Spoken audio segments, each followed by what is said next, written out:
do we currently have a Minister for Disarmament? I've done a quick search. I can't see one since Nanaya Mahuta and Phil Twyford. Does anyone know whether has this position been dropped? Yep, definitely dropped under the nets, although Todd McClay is chairing the current Public Advisory Committee on Disarmament. Yes, I saw that was reappointed, and but not. Yeah, and Kevin Clements, who's a veteran on it, is still on it, I see. Yep. But that's a bit unfortunate that there's no ministerial focus as such. So yes, going back to Michael Webb, who asked, could we comment on the negotiations post the convictions, presumably the French spies, regarding their removal from New Zealand, the compensation, the trade implications, the role of the UN, and what lessons can be drawn from that aftermath? Interesting, isn't it, that the UN acted as the mediator? We see the UN rather weak today. Kate or Ken, like to have a comment on that? If something like this happened today, would we look to the UN for a mediator? Well, I'd like to see us hearing about the UN a lot more in terms of what's happening at the moment, but certainly negotiating it, I think, was wonderful that they were seen as a mediator for that, and that there was a little bit of compensation for Greenpeace and for setting up the Peace and Disarmament Education Trust. But certainly it's a bit emasculated at the moment in terms of what's happening with the major crises at the moment. Ken? Well, yeah, obviously the UN is close to being in tatters, certainly in the sense that the original idea of rules-based order through the Charter never really worked properly. You go from collective security, which never kicked in through the Security Council, to self-defence under alliance treaties, and then a subjective interpretation of international law pertaining to self-defence, which is meant to be only preemptive attack if there is an imminent threat, and so on and so on. So it's pretty much gone back. That said, there have been and continue to be areas where there's positivity, and to be once fair to France, France and Mexico about a decade ago did develop some fairly serious proposals for reform of the Security Council. Small countries, like especially Liechtenstein, has done extraordinary work on various initiatives inside the United Nations. In fact, they've done the most recent reform one that worked, which is that only in the last 3 years or so, if there is a veto in the Security Council, and the whole of the Council agreed to this, if there's a P5 veto, the Council automatically votes to turn the matter over to the General Assembly, where the vetoing country is obliged to explain to the whole of the General Assembly why it vetoed. It's not obliged in the Council, but it is now. So there are different aspects of promotion.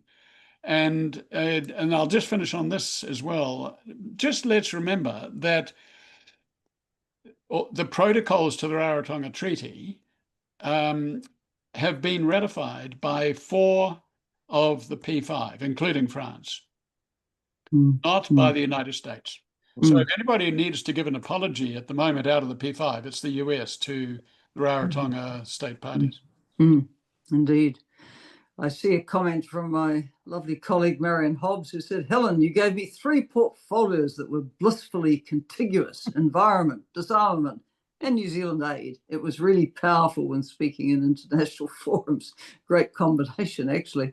But just above that, there's Alison Payne's comment. How much does public opinion count for these days? As a present-day example, we see so much protestations against the genocide in Gaza, but it seems to count for little.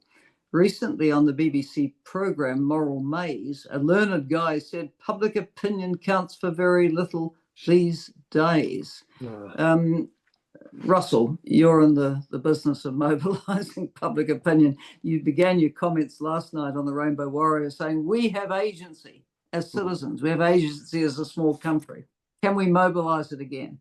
Yeah, so think of, obviously the United States and what's going on there is a key global problem, right? But it's also that the No Kings days of demonstration were the single biggest protest in American history.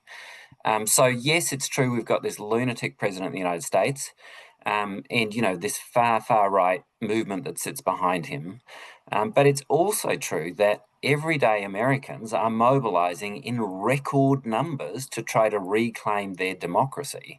And that's how democracies are saved. It's doing what they're doing is how they're going to save their democracy. And imagine if a re-energized progressive American president and Congress were to come into power, what a tremendous positive difference that would make in the world compared with what we've got at the moment. So, yeah, it's bleak, no question, but there is resistance and it is enormous. And you could see it change quite quickly if there was a change in the president and the Congress with a big movement sitting behind it, driving change. So, I don't think we should be despondent. Things can move and turn around quite quickly.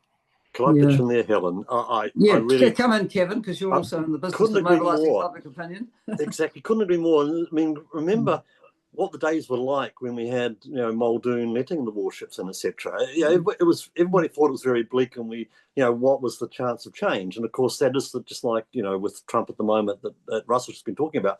New Zealanders got in there and did their thing, and it was because of that a Labour government coming in was able to do what it did. There was this huge grassroots movement, and it also, that same grassroots movement made sure that Bolger, when he tried to flip things over in 1990, couldn't. And so it's always darkest before the dawn sort of thing. And I think that the public has massive agency, that we, our opinions, public opinion is very, very important, and politicians know that. And so, yes, it can be bleak. Things are happening which you don't want, but now's the time. That's the time to organise. It's always the time to organise, and that it sets things up for the change that we need. And for example, this government is just going to spend another $12 billion over the next 4 years on defence. At the same time, it's cut pay equity by $12 billion, saving $12 billion. We New Zealanders, it's impacting this sort of thinking, this non-independent thinking that's going on in this government has real impact on real people and their lives. And we need to be saying no. And a future government, the next government, should be reversing this stuff. And now's the time to do it.